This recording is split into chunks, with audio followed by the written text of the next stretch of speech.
everybody, it's your old pal Larry back from Monster Movie App with a con review. Today we're gonna dig into my VIP experience at Mad Monster Party in Charlotte, North Carolina, 2019. Now, first of all, they were trying to scale this show down. We went to one a few years ago, and it was actually pretty fucking huge. We didn't go VIP. The only thing I remember being a hassle was will call. As always, promoters. Will call was a fucking mess. But I remember they had bands. It was a good time. Definitely fun. So we wanted to go back and check it out. As I said, they made an announcement saying that this year they were scaling it down. They wanted to get rid of the tourists. I don't know what that means.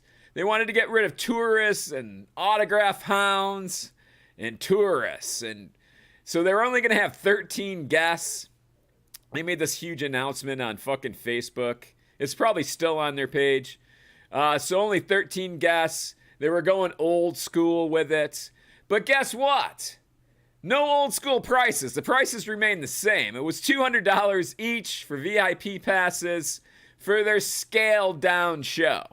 I've seen other shows do this where they do like a spring show or some bullshit, and Spooky Empire, and they just they reduce the whole thing, which costs them less money, and then and they charge the same price. So right away, bullshit. Larry's calling bullshit on that.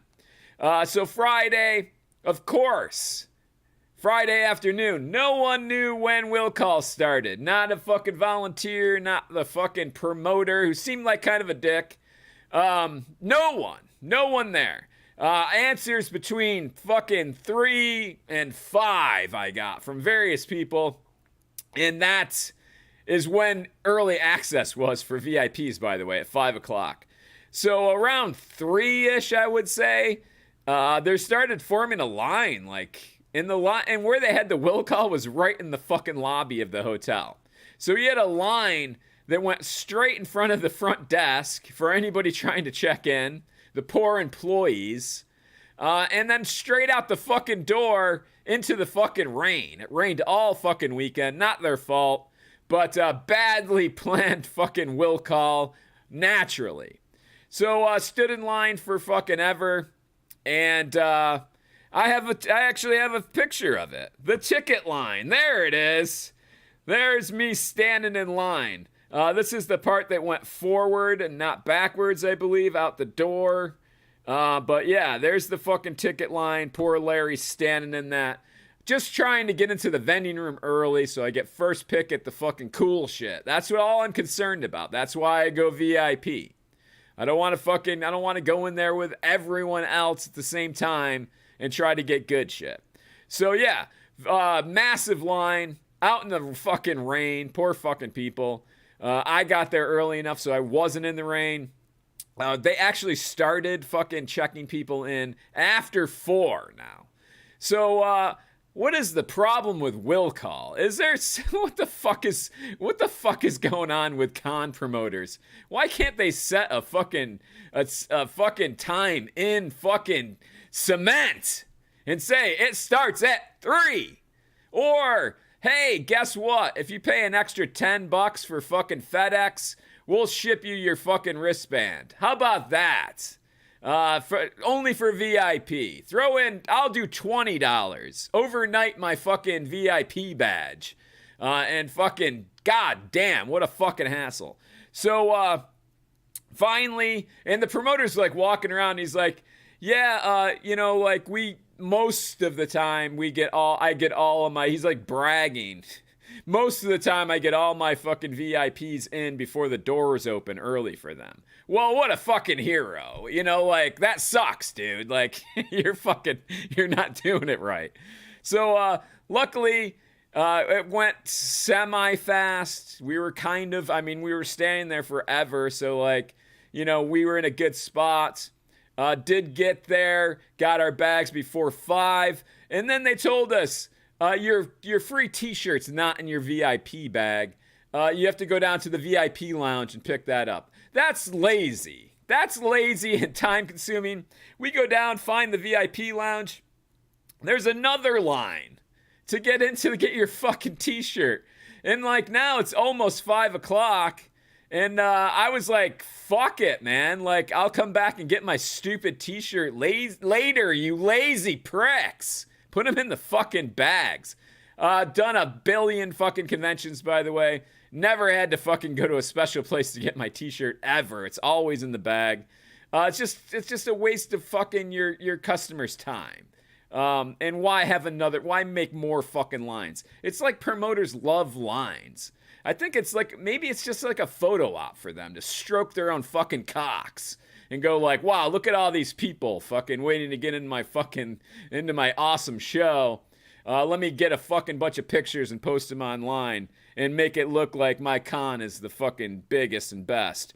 Go fuck yourself. Get it together, everybody. So, we abandoned, went to the fucking vending room and came back later to get the t-shirts where there was no line.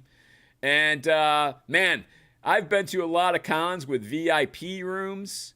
Days of the Dead in Atlanta fucking does a beautiful one. There's, like, constant food there and fucking, it's like a suite, a beautiful suite, like 2-story suite in a hotel with, like, horror movies running on fucking big screen TVs and always snacks like fucking chips and Doritos and then they fucking go and get food. They get breakfast food. I mean, like, you can literally use that as a source of fucking food for the weekend. And, like, you're recouping some of your fucking $200 or whatever. It's great. How about Mad Monster Party? Fucking no. Their fucking VIP room was sad.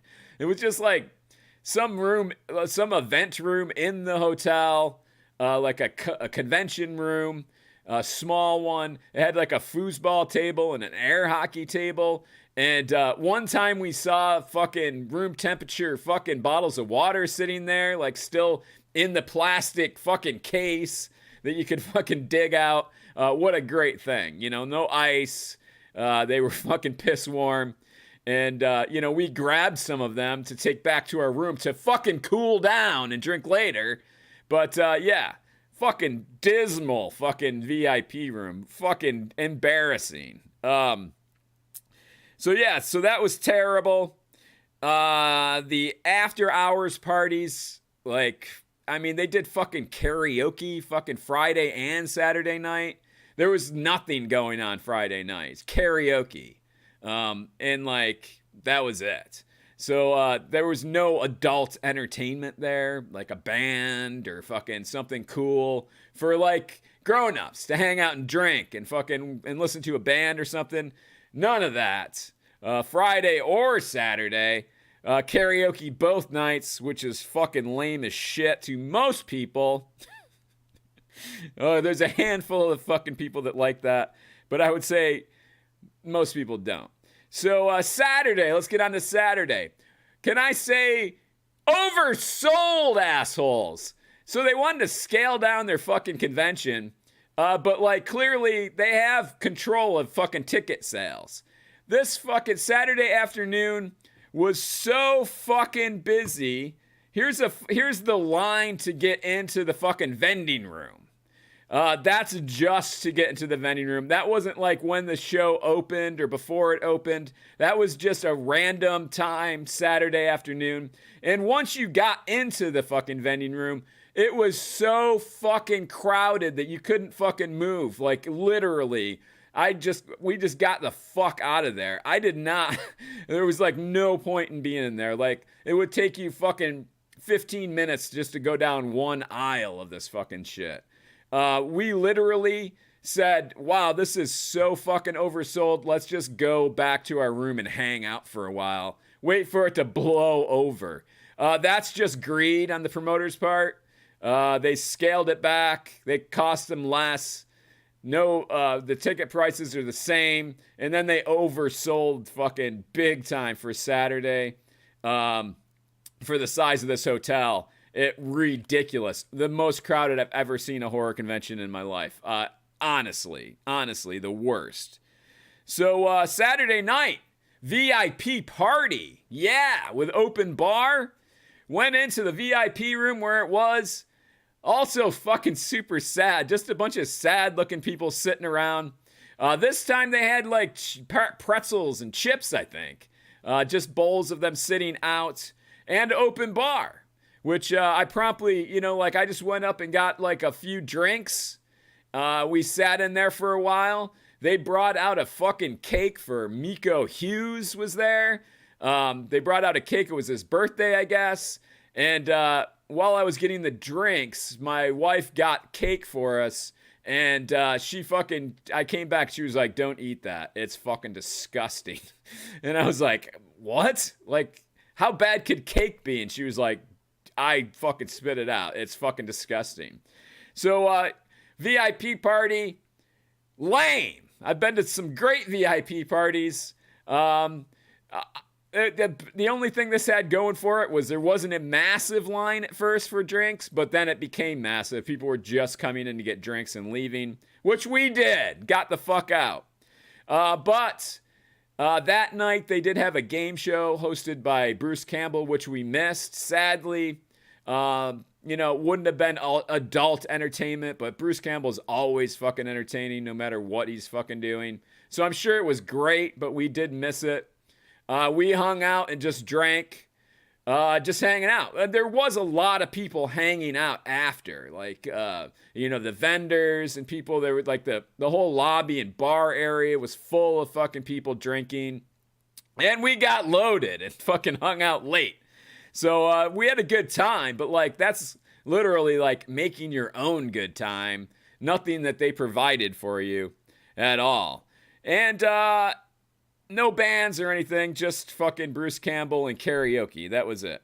So the Q&As and events, I'm assuming Bruce Campbell's fucking game show was out there, was in this old broken down fucking tent. Now, it was a stormy weekend, and it was fucking it rained all weekend. Not their fault, but this tent, literally, I was at Bruce Campbell's Q&A, and a corner of it caved the fuck in. It caved in to the point where, like, I was recording it, and I got scared. I was, like, fucking looking around, and it was, like, flapping and swaying in the wind the whole fucking time, and I'm like... And like I got to the point where I was like, okay, so if this shit fucking starts falling down, I'm grabbing my wife and we're going backstage. Like that's the quickest way out. I could see daylight that way. And I was like, we're going that fucking way when this fucking thing falls down. And they had a staff like during the Q&A trying to prop the tent back up. It was really fucking pathetic. Not good at all. Not good. If you're a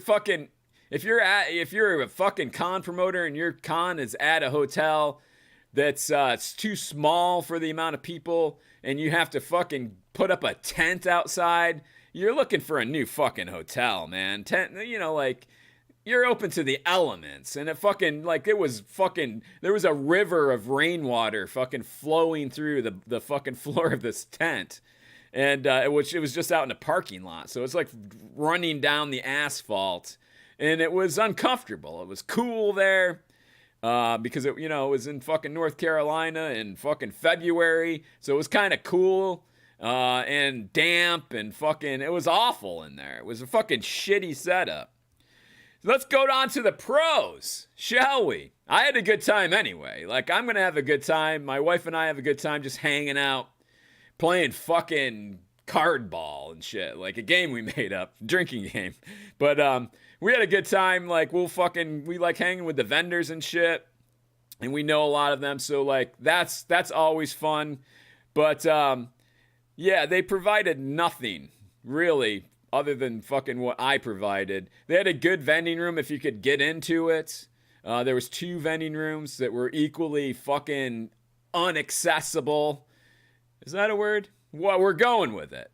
On Saturday, you could not get in there. And but the pros, it was a great hotel. The fucking Hyatt Charlotte University Place. Or the Hilton Charlotte University Place. Great hotel, great staff. Everybody was super accommodating. Great bar, great restaurant food. We got fucking a burger from there that was like fucking killer. It was a little expensive, you know, like fucking $12 or something. And but the breakfast buffet was fucking awesome. Starbucks coffee, like great rooms and everything. Really nice hotel. And it would be great for a non-greedy convention that fucking capped their ticket sales. It would be an amazing fucking place to have a con. A small con with no fucking tent outside. So great, also a great location. There was restaurants and shit all around there to hit if you didn't want to fucking pay up. McDonald's and fucking there was a Chinese place. It was like right next to some kind of a strip mall deal. We got some fucking great fucking curry food and there was a Dunkin' Donuts in there for fucking places for breakfast. So the question is, Larry, can you make this longer? And the answer is I could. But let's get to my review. Would I go back? And the answer to that is no, I wouldn't. It was poorly fucking put together. They need to get their shit together. 13 guests, same ticket prices, poorly organized. Out of the fucking 13 guests, 2 of them were fucking old lame wrestlers. Very generic fucking lineup. If you can see, the only people kind of outside the box, I think his name is Damien Leone, and the guy that did Terrifier, who, by the way, the writer-director of Terrifier charges $30 for an autograph. You know, you're a director, dude. Like, I'm sorry. Buy a fucking Blu-ray from me, and I'll fucking sign it for free. Or, you know, like $5-10 for a director tops. Unless you're fucking, you know, Romero or something, you know, you can charge 50, a living legend, Carpenter. You're charging fucking $20 less than fucking Romero was the last time I saw him at a massive fucking convention. You might want to bring it down a little bit, buddy. You're fucking nothing yet. So, yeah, I would not go back. And that's my review, everybody. And I'm sticking by it. Until I see you next time, as always, get the fuck out of my house. Bye.